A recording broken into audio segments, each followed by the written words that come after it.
if you haven't had the moment where you feel like an idiot and you're like, well, is it the car? Is it me? Is it the track? Am I having an aneurysm? If you haven't had those moments, then you haven't actually done it, right? You haven't been there and tried. You can take the smartest people ever and put them together, and let's throw in the best race engineer as well into the mix, and you couldn't fix something.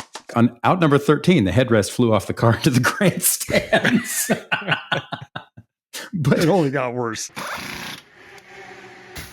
All right. Welcome to It's Not the Car. This is a podcast about motorsport and ideas. And sometimes those ideas are good ones. Sometimes they're bad ones. Sometimes they keep you up at nights. I'm Sam Smith. I'm a writer and a journalist, and I like telling stories. And some of my friends are very good at what they do. And two of those friends are here. Ross and Jeff, are you my friends? I'm your friend. I'm your friend, Sam. Yeah. That makes me feel good. Yeah. I'm Ross Bentley, too. I'm your friend. Yes. Ross Bentley, too. Who's Ross Bentley 1? Are you the clone? How does that work? Well, okay. So that was a bad idea. Okay, point out that I got a bad idea here. Yeah. But my good ideas is I've had in my life is drive race cars, because that's never a bad idea. Okay. And I'm Jeff Braun. And I've had a lot of bad ideas, and I've had those sleepless nights in racing, of one of which we're going to talk about when I tried to engineer a car. It didn't go so well. So, that's what I normally do, engineer race cars that don't go so well. You're good at what you do. Come on. You engineer race cars that go well all the time. That's literally what you did last weekend or the weekend before that. Yeah, okay, right? We'll take that. Look on your face just says, no, thank God you weren't there because you didn't see it. No. Okay, exactly. So Jeff alluded to this, but today's format, because if you haven't listened to this show before, first off, I'm sorry, feel free to cut it off now. Second, if you haven't listened to this show before, we switch formats constantly, mostly because, I don't know, we all have really short attention spans and like new challenges. But today's format is one that I'm a big fan of. It's called Jeff Tells a Story. And in this case, the story that Jeff is going to tell, he's going to unpack the worst race car he's ever met. This happened about 25 years ago. Came in the year 2000s running. I say that because it's sometimes weird to just say it. Came in the 2000 Indy 500. Well, what the hell is that? Came in the running of the Indy 500 that occurred in the year 2000. Jeff was there. Jeff has been in the sport for longer than I've been alive, which is saying a lot because I'm extremely old. Sometimes I sound like I'm 6 years old, but in reality, I'm about 43, which is probably unbelievable if you haven't met me. And if you've met me, you probably think again that I'm 6. But conveniently, that race, that Indy 500, came smack in the middle of one of the worst periods of motorsport that America has met. The moment that kicked it all off, they call it the split, was when IndyCar, as a whole, broke into two factions. And that's from top to bottom. That means the business, the fields, the teams, the races, all of it. So it's in the mid-1990s. The sport at the time was one of the most profitable and powerful sporting enterprises on the planet. And this choice, this split, turned it into two kind of warring families, right? What is it? Amulets and Capulets? No. Who were the two families in Romeo and Juliet? Everyone even remember? Romeo and Juliet? What's that okay. like? Amulets and Capulets is gibberish. I think I made that up. But the point is, who did they race for? Point is, both sides were they teammates at Red Bull? Okay. No, again, this is one of our best episodes. I'm very happy with it. It's going great. So both sides came apart due to a couple of unfortunate decisions, and one, let's call him kind of selfish man. But all of this happened. The split occurred in a way that left everybody feeling really grumpy. There was a lot of petty jealousy. There was a lot of infighting. And it was all hinged on one of the worst reasons that anyone can ever do anything, which is to get back at someone because you feel like you're not getting theirs. Getting yours. We'll tell that story another day. For now, all you need to know is that there were two outfits involved. One was the chunk of people and ideas that IndyCar had been for years. It's called Championship Auto Racing Teams, or CART. It was the sanctioning body at the core of the sport. And the second outfit was called the Indy Racing League, referred to as IRL. It was centered around and built by the people who owned the Indy 500 itself, right? Not just the race, but the Indianapolis Motor Speedway, the trademarks, the ideas, the family that had owned the track for decades.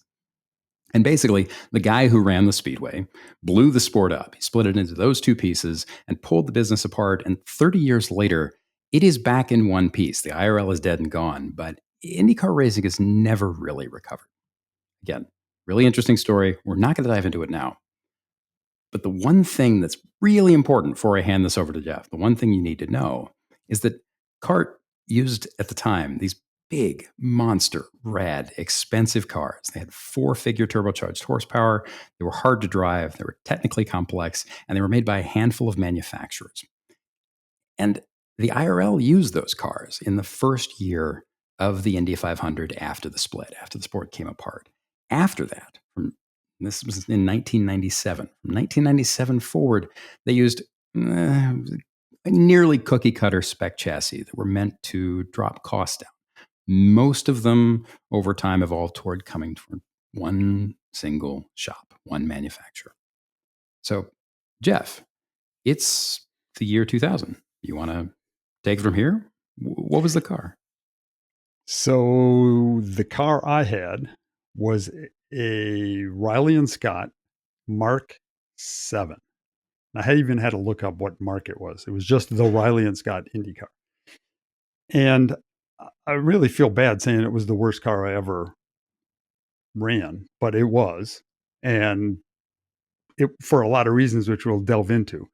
But you had a choice at that time between 3 chassis. You could run a Dallara, which everybody probably, if they know IndyCar racing, is familiar with. It's still the current manufacturer. You could run a G-Force, which is a British company. And so we had a British company and Italian company you could choose from. Riley, Bob Riley, Bill Riley, and Mark Scott had a company building sports cars, super successful sports cars, Mark III and all of that, like the best sports cars. They had, and I don't really remember the history, but they had partnered with Reynard, the successful manufacturer of the kart Indy cars, very successful Indy cars. They had partnered with them and built a American-made car to try to win the American Indy 500, the Riley and Scott Mark 7. I ended up being the engineer on that car. And it was the quick story on how that happened was the car at its debut at Phoenix, short oval, mile oval, it won the race. It was like 2 of them in the race. Buddy Lazier qualified. I don't remember why he started last. I can't remember, but I think he started dead last in that race. And 200-lap race, won the thing. And people went, holy smokes. Here's the G-Force and the Dallara. They've been around for a couple of years. The Riley Mark 7 shows up, bam, wins a race. People were like, that's the car we have to have. My team decided that's the car we have to have. So we got one. The next race was the Indy 500. And so we went to test with it. And it turned out in testing for Indy, late April, the car was not very fast. The team that had won the Phoenix race with Buddy Lazier, where they're testing, they were not very fast. They bailed, like sold the car, bought a, G-Force or Dallara. Just they weren't going to do it. So I think, again, you have to go with the history. I was focused on my car, trying to make it better. But I think we ended up at McCormick Jonathan Bird Racing, I think was the name of the team. We ended up with the only one. And we had a guy, Ronnie Johncox, who was the guy who had a sponsor, good driver, knew what he was doing. He was going to drive the car. We went testing, and we can get into the details, but to get to that point, it was a disaster. It was hard to drive. It wasn't fast. Ronnie was like, I'm out. I'm not driving this car. The team had a G-Force. We put him in the G-Force, and he went and did his thing in the G-force. So needed a driver for the thing, and it was a handful. It was a hard car to drive. So we got and I mean this in a very good way, we got the most brave IndyCar driver we could think of, because we knew this was going to be not easy. This was going to be like, you needed a brave guy. I'd like to say crazy. Yeah, I probably should say crazy. Crazy, brave, just that guy. So we got Robby Unser. Robby Unser, Bobby Unser, think of that end of the family. I mean, Robby was insanely brave. These are just for context, for those who don't know, the entire Unser family came up in the sport so that they famously had made massive dents in speed and records and at Pikes Peak, at Indianapolis, at so many other places. This is an entire family of people who are known for just burning the throttle pedal through the firewall and absolutely, I don't know. I met Uncle Bobby once, what they called him, Bobby Unser. I met him in the media center at the Speedway once, and it was a couple years before he died. He was fairly old, but these were people who, even as senior citizens, have fires in the back of their eyeballs. He looked and talked and acted like he was 22 years old. And the whole family has a reputation for that stuff, right? Sorry, go on. And I don't know if Uncle Bobby would say this or not, but I think Robby took that to the extreme. I mean, he might have been the bravest, craziest Unser of all time. Super cool guy, nice guy, would give you everything he had, left nothing on it. He never went after he did 4 laps and came in and said, well, that's all it's got. And we were 10 miles an hour off the pace. You never wondered if he was really trying. There was nobody going to try harder than him. And so we went testing with him. And before we taped this episode, I went back and looked at my notes, and I have all the notes. I have all my setup sheets. I have my run notes. I have my comments directly from Robby. I have the changes we made. I have the speeds we did. And I started reading through all those again. And after about halfway through the run notes of the month of May, I got really depressed and just clicked and decided I wasn't going to read anymore, because it was hard. That car was hard from the engineering standpoint, from a crew standpoint. I mean, heck, one time in there, I'm like, okay, run notes say the next morning we installed Dallara rear uprights. I mean, we took the uprights and the hubs off of a Dallara and bolted them on this thing to try to make it work. I can't remember why we did that. It sounds pretty desperate, and we were pretty desperate. So we kept after it. And, again, we'll back up on some details, but the end result was we didn't make the show. We did not qualify in the Indy 500. And so that's why that car became the worst car I ever had to run. The reason why we'll get into. And Jeff, I kind of want to just take a step back and kind of go, what the pressure a team is under to get into the Indy 500. And there's kind of almost 2 races for the 500. There's the win the race. That's the obvious one. But before that, you have to qualify. And back then, I don't know. I don't know in the year 2000, but there were more than 33 cars that were trying to qualify for that race. And so it becomes a race just to get into the race. And you have sponsors, you have commitments, you have people, you have all sorts of things. And it's like this massive pressure on everybody. I've felt that. And it's not pleasant. Okay, so Jeff, you mentioned that, and you mentioned that before we started taping, and you were kind enough to send over the packet of notes. And there's a couple of Excel spreadsheets in there, and one of them has qualifying speeds for the entire field, and it shows that there looks like probably a couple off if you count spare cars and people who qualified in different cars, I think, but looks like there were more than 60 cars that tried to qualify. You have a tab in here that says qualifying as of Sunday morning.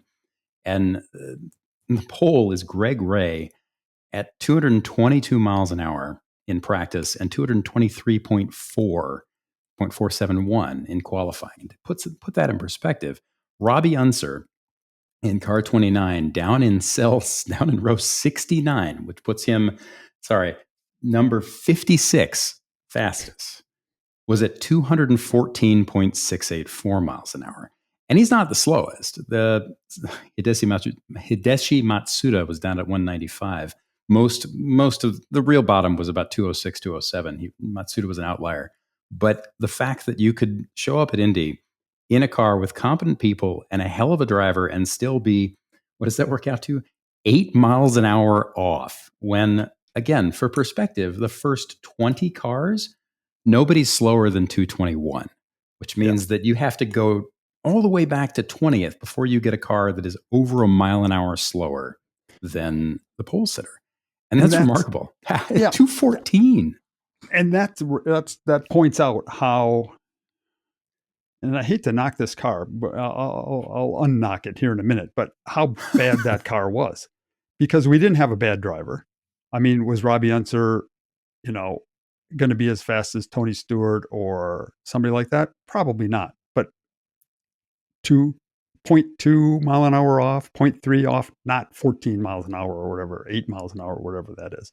And Jeff, to give Robby credit, I actually think that for a lap or two, he could be faster than anybody.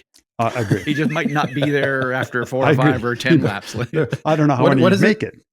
Yeah. What's the old euphemism for brave in racing? It's just stupid. It's just the fact that those two words are very close to each other. But no, and that's the thing, right? Like what you had here was just enough, and yet it wasn't enough. So let's kind of unpack this. What you talk about, you guys have talked about Indy and what it takes to how everything there is a game of not just inches but millimeters and small gains atop small gains atop small gains. Right? It is tolerance stack up almost to the nth degree.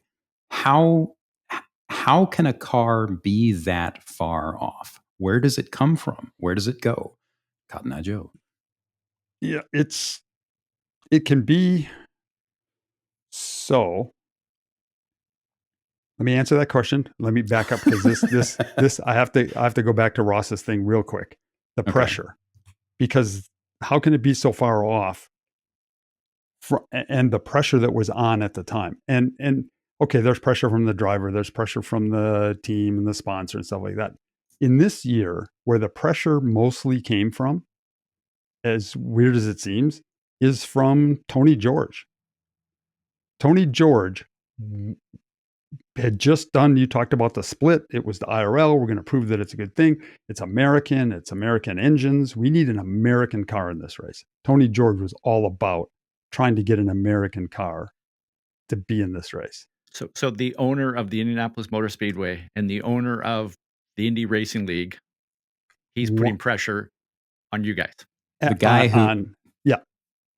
exactly. The guy who kicked off the split purely and almost for the entire reason of making the sport more accessible to ordinary people, making it more lowering the cost in it and getting more Americans on the field, right? Exactly. And the Renard, the Riley and Scott Renard, right, was on paper that would seem to be an answer. It was built by two giant names of the sport that have been successful, right? Almost everything else they did. Right. I mean, those two guys do not make bad race cars. Does not happen. Had never happened in the history of race cars. And so you put those two companies together and you're going to get a good race car. It's going to make the Indy 500. We're going to have an American car in there. It won Phoenix a month ago. Boom, we're on. And at Indy, it was no place. And so Tony George wanted that car in the field. The pressure was on everybody, but it was like, hey, Reynard, make this thing work. Hey, Bill and Bob Riley, make this thing work. We need to get the thing in. We don't have to go into every detail, but we tried everything you normally try, right? What's wrong with the car? I don't know. Okay. Well, what about the wind tunnel numbers? Wind tunnel numbers looked great. These guys are smart. They know what drag and downforce the Dallara makes and the G-force make. And they design their car and they go to the wind tunnel and they put the model in there. And their car is maybe even a little better. Perfect. That's what we want. Okay, that's the model. We'll build that, the full scale car. We go to the, we should be right there aero-wise.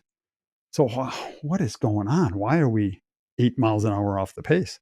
Why is this thing so hard for Robby to drive? I mean, at one point, I had even had to make a note of it. I looked through my notes. Robby came in at one point, and his exact quote, driver gives a debrief. Normally it handles like this, it understeers a little and then it snaps or whatever. Robby just said, it's like driving a station wagon in the snow. And at you're 214. At 214. And I started thinking about what that was like. And I thought, wow, yeah, that can't be very much fun. And so we tried shocks and springs. We tried new shock company. The spring company, had built shocks. And we got this guy, Cooper King, to come out and help us with those. And that didn't help. And we tried Dallara uprights on the thing. And we tried crazy setups, all different, mechanical setups to make it work. Nothing helped. So we were like, okay, there's this guy at Reynard, like their top technical guy, Bruce Ashmore. He's a highly renowned engineer, designer, race engineer guy. He was Reynard's guy. They were doing kart cars at the time, so they had that going on. They probably were doing Formula 3 and a whole bunch of stuff worldwide. Bruce Ashmore flies in. And when Bruce Ashmore flies in, that would be like Adrian Newey flying in to help you with your car. This is as good as, there is no better help. So Bruce flies in, and him and I start talking about the thing, and he goes through the whole thing, and he's there embedded with me shoulder to shoulder for like 4 days trying to figure this thing out. And we come to the conclusion pretty quickly that it's an aero problem. That I know the numbers are good and everything, but it's an aero problem. We could go fast in a straight line, as fast as the Dallara in a straight line, and we couldn't get through the corners to save our life. We could go as fast in the corners, putting enough downforce in it, go as fast in the corners as the Dallara and the G-force, but we'd be slow as heck in a straight line. So it was an aero problem. And so we didn't know why or anything, but the cars weren't really homologated, but they were restricted. You had certain components you could add or subtract, wheel ramps and little wickers and little tabs and wing end plates that you could change within a small area. They didn't want anybody designing new parts for the bodywork of your car. The IRL came to us basically and kind of, nudged us in the ribs and said, hey, whatever you want to do, we're not going to look at it too closely in tech. If you need to design some new part or put something on there or whatever, just get this thing in the show. We'll look the other way. There's only one of you here. Nobody's going to complain. Nobody's worried that you're a threat. So Reynard went, and Riley and Scott, and they designed some new aero parts. There's some in front of the rear tires. There's some like ramps or shields kind of that go in front. They're called tire ramps, and they go in front of the rear tires. We had a new set of those like the next day from England. I don't know how it all happened, but suddenly parts started showing up. Like there was some serious money and effort. I think that, the Riley shop was right across 16th Street 16th Street, I guess, right down there. You could walk there from the Speedway. And those guys were working on stuff like crazy. Bob Riley was designing stuff. Reynard was helping. And we got new parts and new parts and new parts. And we put those on and it made just tiny little gains, not near what we needed. So we had carte blanche to do whatever we wanted. We still couldn't get it to get in the show. And so, we were at a loss. We kept on trying. And we knew it was an aero problem. And I don't know if I should give away the end result right now, but it was an aero problem. And we struggled to get that car to handle the right way. I don't know. I think it was the last time it was ever run. I don't think anybody ran it after that.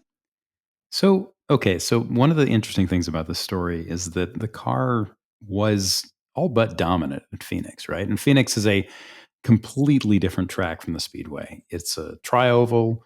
It's got a little bit of bank to it, but it's only 1 mile long. And the Speedway is, I don't know off the top of my head, but I should know this, 2 miles? 2.5. 2.5. 2.5. Thank you. I'm embarrassed, which means now we'll get lots of emails saying that I'm stupid. You're right, everyone. I am stupid. Ooh, you win. So it was massively, massively quick at Phoenix. Aero is still a factor at a mile track, especially a mile oval. But what was it that made it work there? Was it simply luck? Was it the team? Was it conditions? Why did it work there and just fall on its face everywhere else? Well, you said aero is a factor. At Phoenix, it's a huge factor. One part of the aero, the downforce. All you need at Phoenix is downforce. It's a giant circle, essentially. So the more downforce you could put in it, the faster you would go. And this car made a lot of downforce. It was super draggy to make that downforce, but you didn't care at Phoenix. So on a short oval, pretty good car. It made really good downforce. And, you know, Ross, you can talk about that. Driving a high downforce car versus a car that, you know, you got to trim out for Indy. You've done them both. It's a pretty big difference. Pretty big. Yeah, there's a good statement. Pretty big. You know, when you first go to the Speedway, Jeff, you've done this with rookies, and I was a rookie, and you know, you go there and you pile on all the downforce you can, and as a driver, you get in there and you start driving around, and you're going, "I got this. You know, I can do this." And then as you look at the lap times of the speed, you go, "That's not going to work." So we got to start peeling the downforce off, and so eventually you peel off enough downforce where as a driver you go, can I have some of that back? Because this is not feeling very good. It's feeling like driving a station wagon in the snow, right? At 200 and whatever. Yeah. So it gets, you know, it gets that point. But the interesting part to me is the limited amount that I drove at Indy. There were days where, you know, when Greg Ray put it on the pole or was running laps at 222 or 223 or whatever, there were days where that was probably easy for him. And then the track conditions can change, and all of a sudden he's struggling to do a 218 probably. Yep. And in this case, it didn't really matter what the conditions were. It just you couldn't get that right balance between drag and downforce, it seemed like. And that's the thing. I'm sure you've been with cars, Ross, where the car, we call it numb to changes. I mean, it didn't matter what springs we put in the car. It didn't matter what, I'm exaggerating here a little bit, but it didn't matter what cambers we ran. It didn't matter what ride heights we ran. Nothing helped it. Nothing changed it, good or bad. So this might be interesting because it's going through my head right now is the question, maybe listeners will find this interesting, is could you just take a wild guess at like an Indy car on a road course? How much is the performance coming from aero and how much is coming from mechanical grip? Okay, this is going to be, yeah, it's an opinion. Yeah. The aero on a road course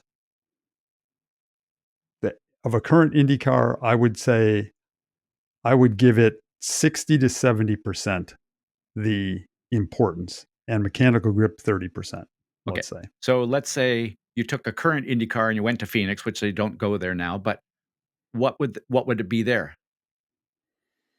Oof. 90 and 10.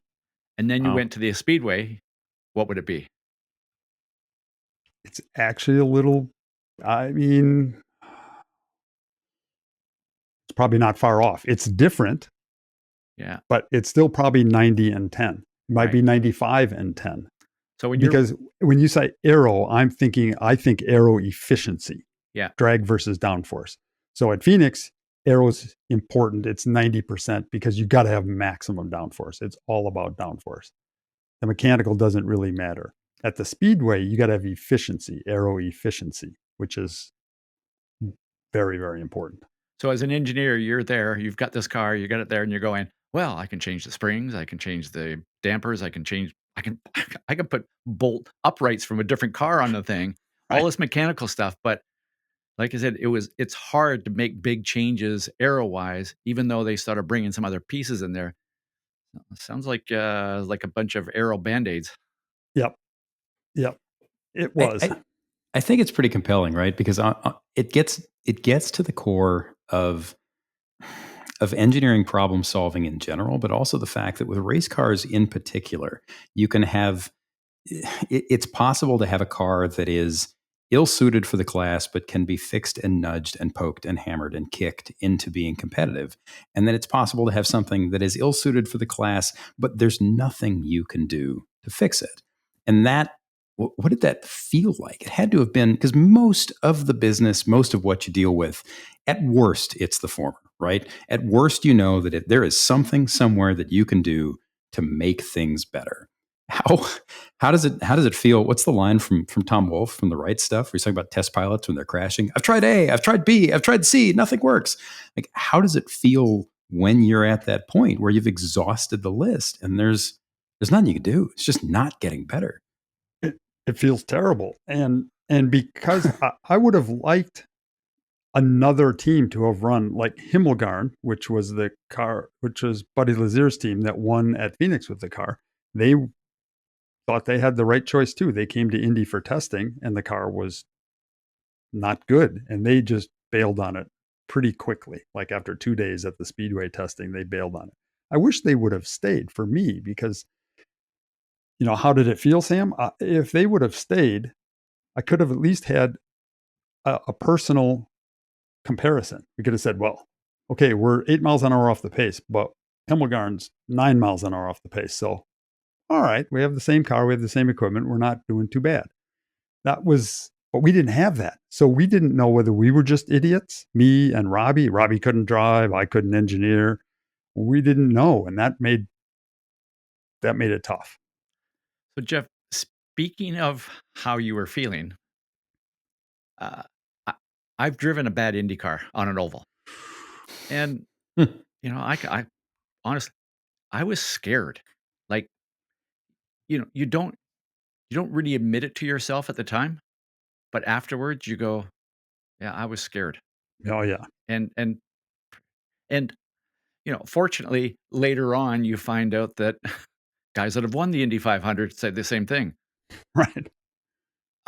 So, two-part question for you. First part is, did you ever see any fear in Robby's eyes? Absolutely. Those are the days before intercoms. Now, we have intercoms that the engineers sit in the stand and behind the pit wall, and they plug a cable in, and we can talk to the driver like you're sitting right there. In those days, we didn't have those. So the race engineer would always take his clipboard, and he would sit on the front wishbone, on the inside left front wishbone, facing the driver. So you're 3 feet away. The driver flips his visor up, and you debrief. How did it handle? Did you like that? And you get your debrief face to face. Robby comes in. I don't remember what time, probably most times. Comes in, flips open his visor, and his eyeballs were like saucers. And I'm like, how was it, Robby? And he's like, well, it was, oh my God, it was, yeah, no, that didn't work. And with these giant big eyes. And I can see that in the notes that I have, that I went back and looked at. I'm writing what he's typing down, what he said when he's saying this, but I can remember all of those comments and that fear from arguably the bravest guy at the speedway that month. Right. I mean, this wasn't a rookie guy who is delving off into the unknown. This is a guy that is fearless, and he was panicked. So we've known each other for a long, long time, and this is the question that something I've never really understood about you as an engineer. When you're looking at that, does it scare you? Like, yes. I'm not saying like I'm gonna hit the wall and I'm gonna be in Methodist Hospital, but I've got all this counting on me to find something. I'm scared. Oh, absolutely, because those guys, drivers, 99.9% of the guys, of the drivers I've run, our friends, and man, the last thing I want to do is hurt this guy. Also, the last thing I want to do is give him a car that's slow when he can't make the Indy 500. And that's terrible for him. It's terrible for me, but I don't want that guy to have to go through that. And so I've had that situation when we were a mile an hour off the pace, a half a mile an hour off the pace. And that's one thing. We can kind of, okay, let's put our heads together. Let's figure this out. But when you're 8, 9, 10 miles an hour off the pace, I know I'm not going to find that in a shock or a spring or a degree of wing. And that's scary because I didn't want him to say, well, I'll just carry it on my back and find that, because he's going to crash for sure. So you mentioned your notes. Again, you were kind enough to share the docs from your notes. And I'm sitting here as you're talking, I'm looking through what happened lap by lap, because you broke this down, out number 1, out number 2. There's a lap time, notes like engine miss, engine flattens out at 9,000 RPM, change fuel pressure regulator, fuel PSI alarm, push every turn, yada, yada, yada. And lap times are listed. And at the bottom, you have Robby's notes at the end of this run. He'd go out and he'd do, first run, he did 7 laps, then 2, then 6, then 7. And then this goes on and on and on. But I want to read the notes from what, do you mind if I read what Robby said? Yeah, go ahead. So just excerpt. Now keep in mind that all of this is happening at 214 miles an hour on a track that has no room for error, that is famously unforgiving in every single way, where everyone is watching you, where you are alone with your thoughts. So this is what Robby said when he came in. Out number 4. Push every turn. Really feel it in turn 2. Back feels stuck. Was giving plenty of room and space. Only going 90%. Out number 6. Out number 5. Front is light everywhere. Unsure of front. Out number 6. Feel push now. Lose the front on exit. On corner exit. Out number 7. Once in 4 lost front. Like driving a station wagon in the snow. Still have to turn it too much myself. Out number 8. Front washed out in turn 3 and turn 4. No help to push. Out number 9. Front still washes out. May have helped slightly. Number 10. Front still takes off on exit of turns. And it just goes on and on like that.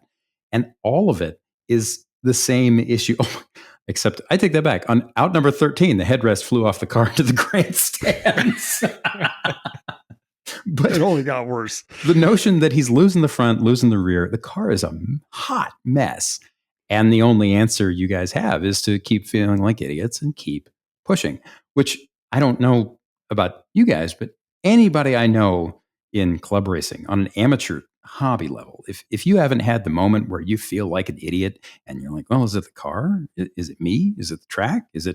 Am I having an aneurysm? If you haven't had those moments, then you haven't actually done it, right? You haven't been there and tried. But that's so common. And all I can relate that to is the notion of having absolutely nothing at risk. Nothing that can go wrong will be as bad as, plowing an open wheel car into the wall at Indy. And the fact that it does sound scary as hell to lose the front at 214.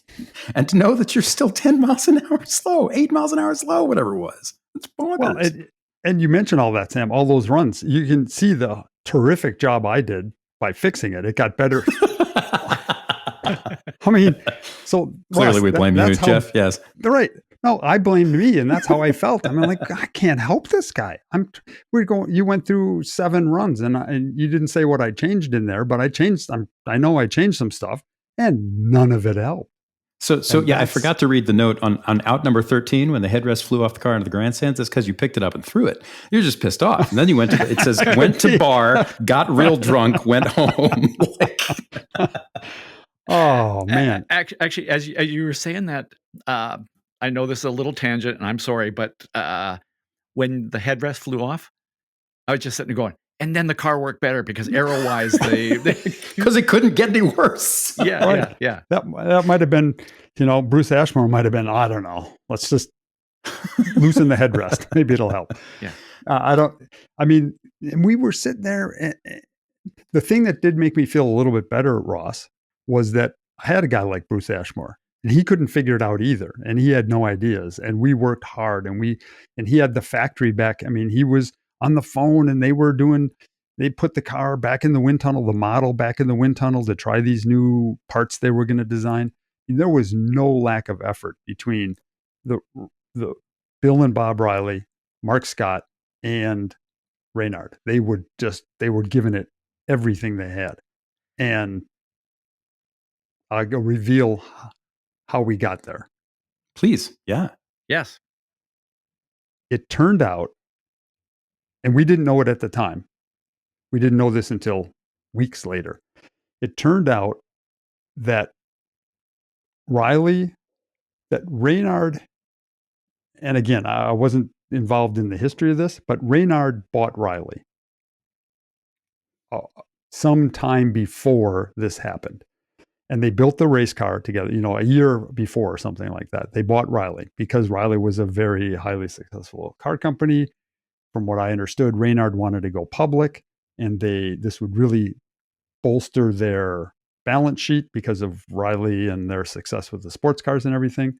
And so they bought the company, came in, did the Indy car. Great. Reynard had a wind tunnel, good wind tunnel. They had done their past Indy cars in and everything. So they did the wind tunnel there on this car in the model. And so what you do when you're building a new car is you come up with a bunch of different parts on model scale, put it in the wind tunnel, play sand, use clay, and you get the model that works good and gives you good numbers in the wind tunnel. They had that model. That's the car they built. Turns out there was some screw up in the calibration of the Reynard wind tunnel. It was that simple? Really? Yep. It was just a typo, basically? And I don't know all the details, whether it was just an offset or something, or whether it was that the Indy car, this car was, the model was built differently. I don't know the details. But what happened was the numbers they were getting from the wind tunnel made the car look like, hey, we're right there with a G-Force and a Dallara, when in fact, it wasn't. They needed to keep working on the shape of the car and the shape of the wings and the shape of everything else to get it where they needed to get. When they came out of the wind tunnel, they were like, wow, this car is super good. We're going to beat these Dallara and G-Force guys because our numbers are all better. We have less drag and more downforce. We're more efficient. We got this. And it wasn't. And they went back into they fixed all of that. The calibration or whatever was screwed up in the wind tunnel. They fixed all that, put the model back in and went, oh, yeah, no, we're in trouble. We'd be probably, I don't know, 8-10 miles an hour off the pace. And we're like, yep, we can verify that. And just a quick story of when you think about aero and you go like, well, how could they be like off that much? This is this is older, but I remember years and years ago talking to Jerry Grant. I don't know if you remember Jerry Grant drove sports cars and Indy cars back in the 60s, early 70s, and he drove for Dan Gurney's Eagle team at Indy 500. And it was the year that they came out with that. It was Robby Unser and Jerry Grant and maybe Swede Savage, I can't remember, in those Olsenite Eagles. Yeah. And Jerry's telling the story. I was at an event where he was speaking. He was telling the story about this. And he says, they were like 6 miles an hour faster than the field. Like it was just a dominant car. They had nailed that car. Like it was just fantastic. Yep. And all cars had the same logos and design and everything on them. And they were exactly the same. And just prior to qualifying, the team was like, yeah, but the problem is we can't tell which car is coming. So what they did was they put tape on the leading edge of the front and rear wings. Basically helicopter tape, that clear tape, but they did it in color. So one was red, one was blue, one was green or something like that. Cars went 5 miles an hour slower. Not surprising. It was the thickness of the tape that caused the airflow over the wing to be disrupted. So you kind of go, how could somebody miss it by that much? Well, it's missing it by a tiny little bit. Yeah. It doesn't take much. I had in my notes that I sent here, I had notes and recommendations, and I was just scanning through them. One of them was make sure we sand the tape on the wing to feather it in, because we put leading edge tape, just like you said, Ross, to protect it from stones and rocks, because it makes it bad if it gets chipped. So we would put the tape on there, and then we would sand the edge to smooth it in, so there wasn't that, whatever 1 millimeter thick piece of tape there. So they didn't get it. It wouldn't take a massive calibration error in the wind tunnel to make you think that they had good numbers. Bob Riley's designing the car, and he sends his first design to the wind tunnel guys. I'm making this up. I don't know that this is exactly happened that way, but I know how smart Bob is. He would send his stuff to Reynard. He has a wind tunnel available to him now because of the merger or the buyout. And he starts getting numbers back, and he's like, okay. And I'm sure he designed a little there. Reynard did the same thing, and they went, wow, okay, we got this. We're in the ballpark. We're a little better, we think. Good. Freeze the design, start building it in full scale. And so when we went there to the Speedway first, nobody even thought that could be an aero problem because the numbers were good. And, so we were looking for everything else. Bruce Ashmore finally came, and we had tried everything else. We tried every spring, like Dallara uprights. We tried everything we could think of, and nothing helped. And it was an aero problem. And we didn't even know that when we were starting to get new parts. We kind of like, it can only be aero. And that was that. And the thing that's just fascinating is, hey, I've driven cars designed, built by Bob and Bill Riley and Mark Scott. And I mean, some of the best race cars I have ever driven in my life were Riley and Scott's or Riley's. For sure. I mean, those guys are absolutely brilliant. And Bruce Ashmore obviously is brilliant. And Reynard built some of the best cars ever, right? Yep. And yet they got it wrong. You can take the smartest people ever and put them together. And, let's throw in the best race engineer as well into the mix. And you couldn't fix something. Yeah. And we knew that was another thing. It kind of, because those guys were so good and continue, I don't know what Bruce Ashmore is doing now, but I know what Bill Riley and Bob are doing and continue to be great today. I showed up there and I'm like, you never thought, well, they just got it wrong. No, they don't get it wrong. What I love about this, and I really don't want this to sound like being an apologist, but what I love about this is that it's one more reminder that, what is it? Dunning-Kruger exists everywhere, right? Dunning-Kruger syndrome, the notion that you don't know enough about a system, so you think the system is fairly simple.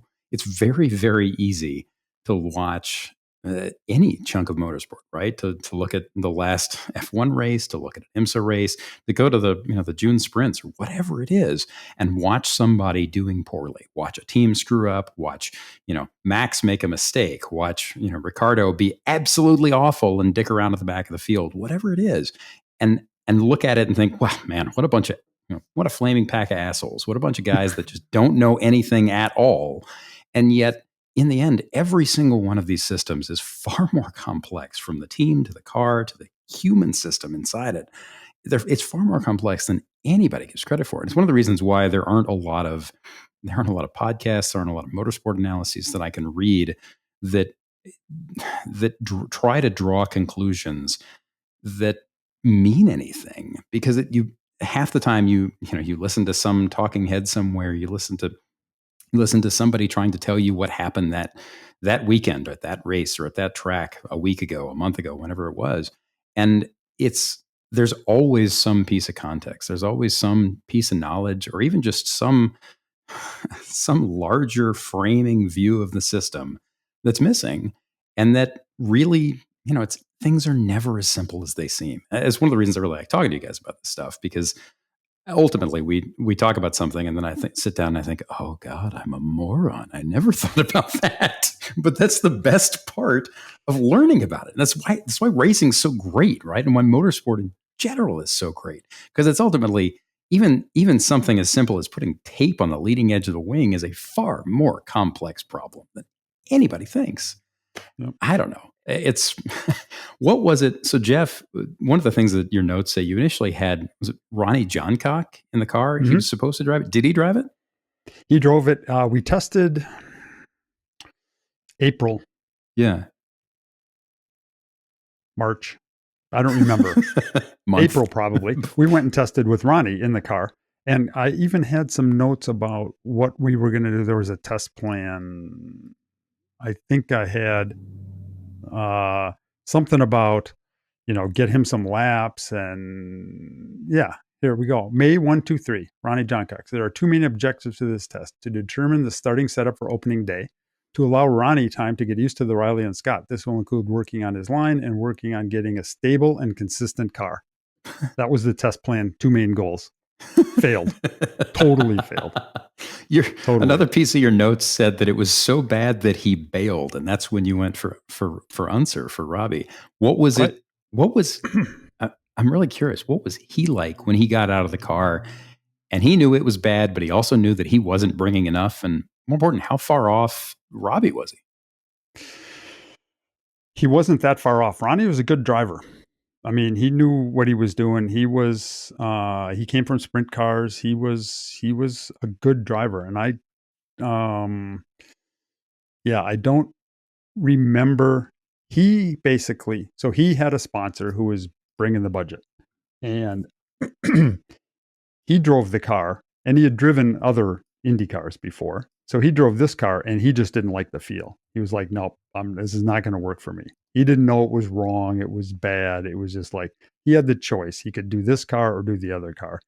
He thought he wanted the Riley and Scott because it was awesome. It just won Phoenix, dominated, went from last to first. I mean, this is the car to have. And he drove it, and he goes like, this thing feels, and we went through our stuff, and I couldn't make it feel like he wanted. He's like, I think it's just better I drive what I like, what I know.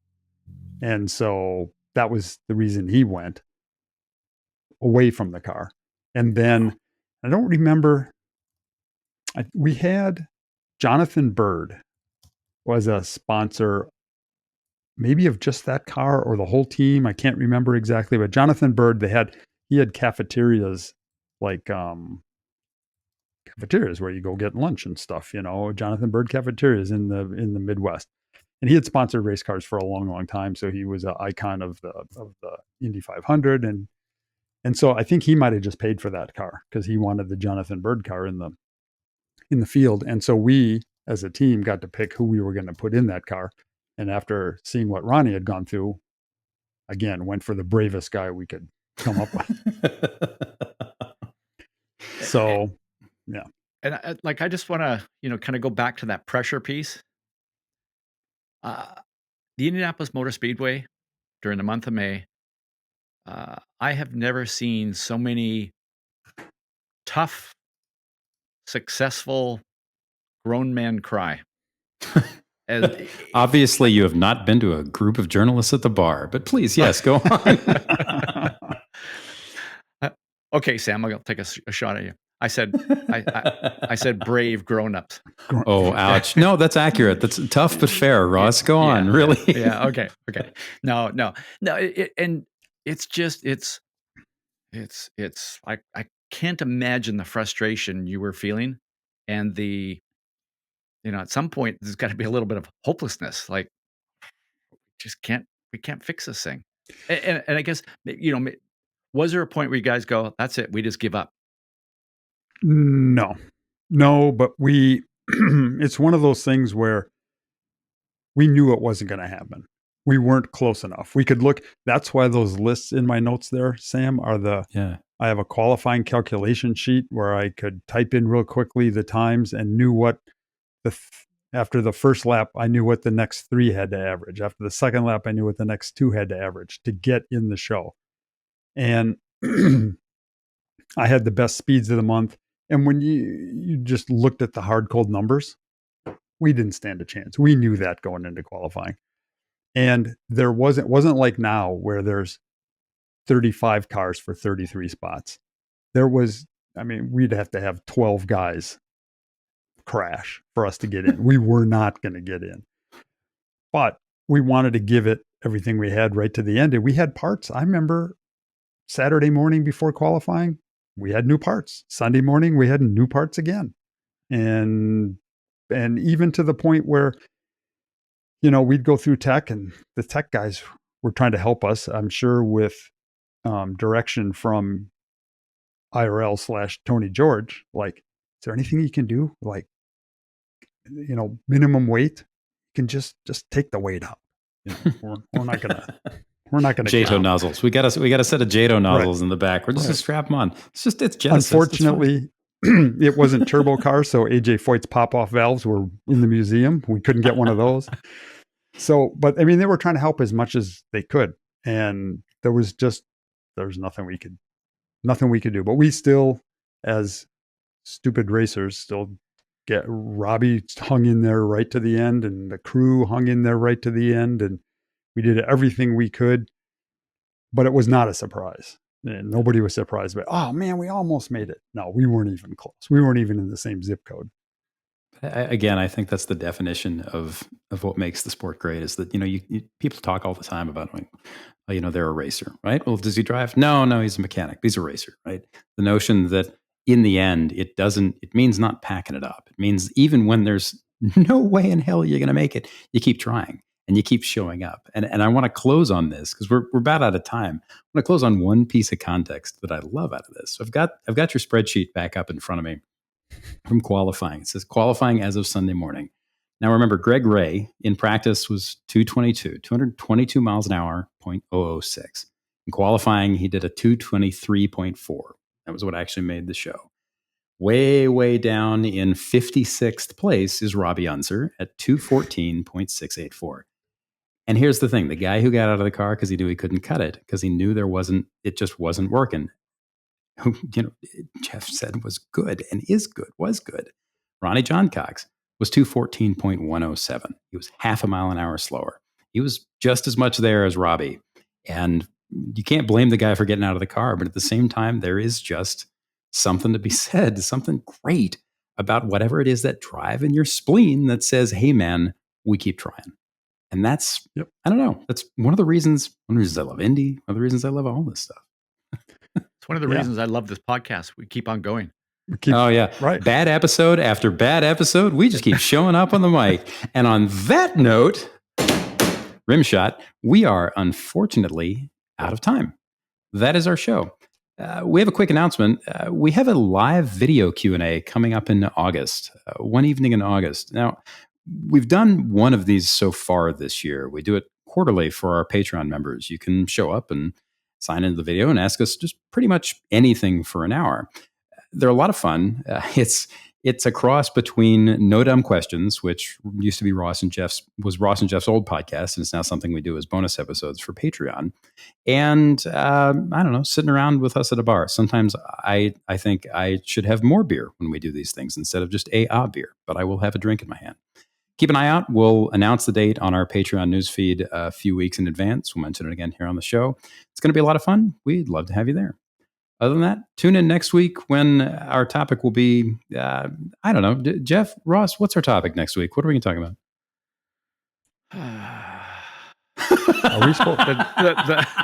Are we supposed to think of a movie? That bit is dead. The time that things went well. That's our topic next week. When was that? And I got to drive one of the best race cars I've ever driven in my life, and it was engineered by Jeff. We need to lift this thing up because after this depressing show. Is that actually on the schedule? Or that sounds great. We should totally do that. We should do that. That was fun. I don't think we have that on the show, but I think I'm going to put it in there. Well, there's an episode. All right. Right there. So now it is time to read us out.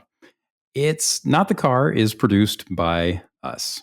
Mike Perlman, the one and only Mike Perlman, is our executive producer, but that's only because he ate a bunch of paint chips as a child and was too smart to say no. No, I'm sorry, too dumb to say no when we asked.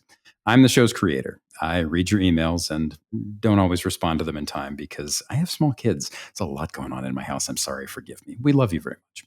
For more on bonus content, perks, and future live events, you can subscribe to our free news feed at patreon.com/the car. That option is at the three little dots on the upper right side of the screen on our Patreon page. That feed is not as populated as we like because, again, we have day jobs, I have kids, I don't know, I eat a lot of candy and get distracted. We're short on time, but we're working on it. It'll get better, we promise. If you like this episode and you'd like to support what we do here, check out that same Patreon link and click Become a Member. If you're enjoying the show, please share it with anyone you think might enjoy it. Literally anyone. We will send you large amounts of money. We're desperate.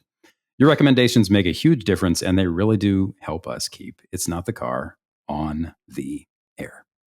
As always, thank you for listening. Have fun. Keep having fun.